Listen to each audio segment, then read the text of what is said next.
What is going on, guys? It's right here back at you with more information about Canon, because apparently Canon is not done. They still have a lot of products in the pipeline, and we're going to see more announcements in 2020. We're going to talk a little bit about what those products are going to be. When should we expect more announcements? Coming right up.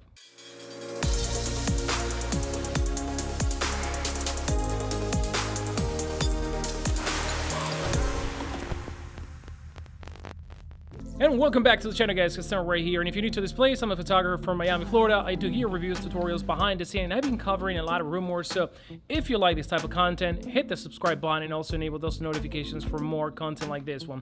So let's talk about Canon, because apparently they are not done, and apparently all the silence that happened before was actually in fact Canon working on some kick-ass products. So we know that we're gonna see more announcements coming up very soon, and the first announcement may be as soon as this month, August, end of August.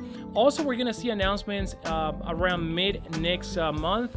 So that's gonna put like two announcements back to back, but it doesn't end right there. Apparently, we're gonna see November and December also months with announcement. Now, we don't know exactly what they're gonna be announcing in every announcement in every month, but we know that Canon has to address a couple of things.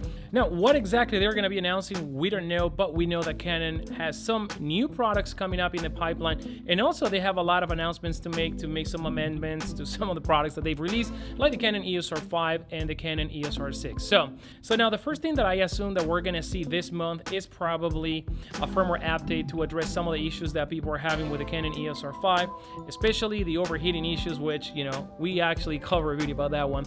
But also they may be introducing enhancements into a lot of the things that the Canon EOS R5 and EOS R6 can do already. Now we know that Canon is going to be addressing at some time the M50 Mark II, and potentially we could see this camera also dropping by the end of this month. Now the M50 has been one of the top seller APS-C cameras for Canon, especially in Asia. They sell a lot of those cameras to mom and pop. So we are expecting for the M50 Mark II to be a superior version as before. So like we mentioned in another video, we've heard that potentially we're going to have IBIS, and this is going to be actually a very important feature to nail in this camera, because this one can actually become a perfect vlogging camera. And again, you already have the flip out screen, you already have the 4K capabilities, you already have a lot of great features such as microphone input. So a lot of people are pretty excited about that camera, although there are not a lot of lenses. Also, there is a rumor that Canon may be introducing APS-C lenses for the M line as well with the announcement. So we're gonna have to wait on that one. Now, we also know that Canon has been working for a while on an RF Cinema camera, and this one is going to use the same sensor as the C300 Mark III. We're going to have 4K modes up to 10-bit internally into an SD card. We are going to have, what else, 4K 120, and we're also going to have 2K 180. So this one is going to be a very powerful camera, can also be a very popular camera. We know what happened already with the Canon EOS R5. A lot of people thought that that was going to be the camera that is going to basically make us save kind of like $3,000 before we get into the cinema world, or even more.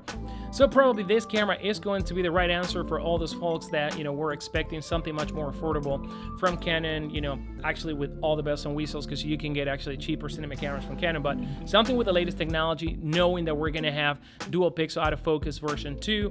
So apparently this camera is not going to have IBIS, and probably we are going to see some sort of digital image stabilization in this camera. And again, remember, every time you have digital image stabilization, you crop a little bit more, but how much are we going to crop? We don't know. The sensor of this camera, like I mentioned before, is going to be a super 35mm sensor. So, most cinema cameras that Canon actually has released have super 35mm sensors. So I'm assuming that this is going to be a pretty mature technology at a great affordable price. And the fact that we can use RF glass is going to be killer. This is probably going to be my very first cinema camera, because I've been eyeing the C300, but I already saw all my older Canon glass, and I don't feel like kind of like going back and buying what I already sold. So having an RF mount is going to be really good for all of us that been kind of like collecting a couple of the RF glass.